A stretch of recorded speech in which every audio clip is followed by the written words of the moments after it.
Brian, the first three exercises are really designed to sort of start to facilitate pelvic control, hip joint, pelvic, lumbar, sacral dissociation patterns. Because I think part of it's technique, part of it's movement, and part of it's just function. So we want to kind of chip away at each of those, and we want to obviously focus on transition like we talked about. The internal external rotation in supine just be laying on your back. Basically what you're going to do is you're going to lay on your back with your knees. I got jeans, so I won't be able to do it real well, but basically your knees or feet are lying on your hips, and what you're doing is you're rolling. I can't go very far because my jeans are a little tight, but basically what you're doing for external rotation is you're letting the knees drop out, right? So you want them to drop out as far as you can. If you touch the ground, go for it, but then you bring them back up. So you're basically out and back up. Now what we're doing here is we're isolating the pelvis. So the pelvis isn't moving. We're getting a pure external rotation, internal rotation. But really the external rotation is what we're focused on. The next group is the internal rotation. Feet wider than hip, push the legs together, knees come together. That's your internal rotation. Again, isolating the movement. But what's nice is that even though you're doing that, you're still stabilizing with the torso and even up to the upper thoracic, but you're basically focused on internal rotation. So we're not only working the range of motion, but we're creating a dissociation where the pelvis is not contributing to what looks like internal external rotation. We're getting pure internal external rotation. So you've got your internal external rotation in supine. Now the next one is posterior anterior tilt. In this case, we are moving the pelvis and stabilizing the leg. So what this is basically cat-cow for you find a neutral position and then drop, roll.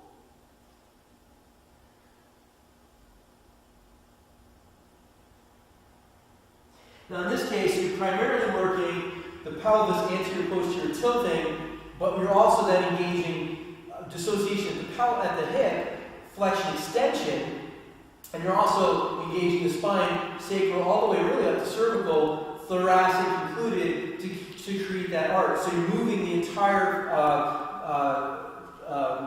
system, but the key is that we're getting our pelvic, sacral, lumbar mobility, control, pelvic control, with isolated. So we want that to be isolated. Now this is moving, but we're getting flexion extension as a function of rounding. So, up.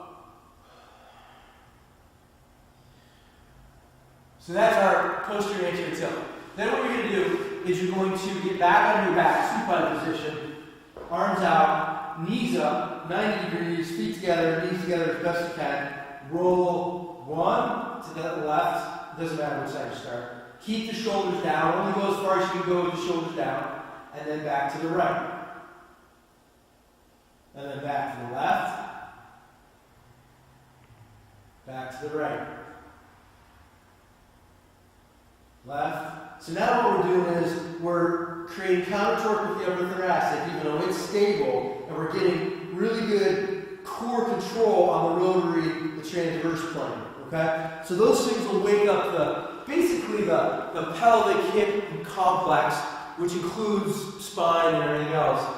That's what we'll do to get you warmed up. Then what we'll do is split squat, or split, I said split squat, I meant split stance, hip flexion and rotation. So you're basically in a position where you're split squat, back leg as straight as you can get it, engage, rotate. So what you're doing is you're under load, you're working internal rotation, core stability, engaged, stretching out, engaging.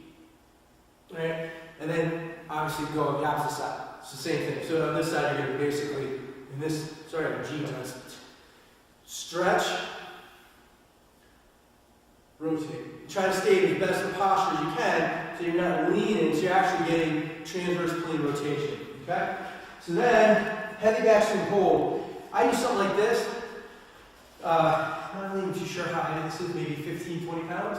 But basically what you want to do is get yourself into the position you want for your transition, your backspin transition, and hold. Maybe a 3 count. That was 1, that was 2, that was 3. So you're in the position that you want to be. Then you can relax. Take it back up for another rep. Get yourself in a good position.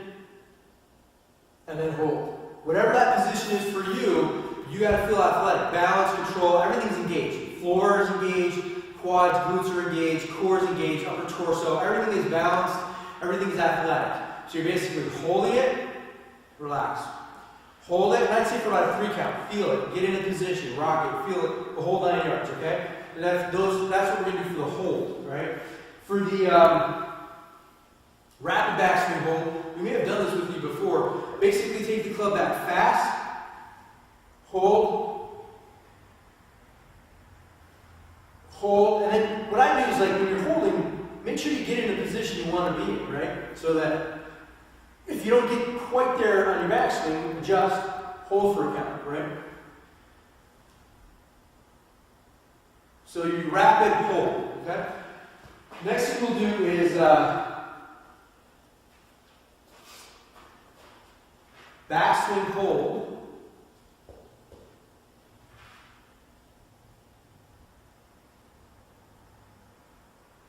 Downswing impact. You can do this without a bag too, but let's try it with the bag. So basically what you're going to do here is back, just what we just did. Hold, set, make sure it's at least a couple counts from down there. So you're sort of like creating the transition point that you want, adjusting it as needed.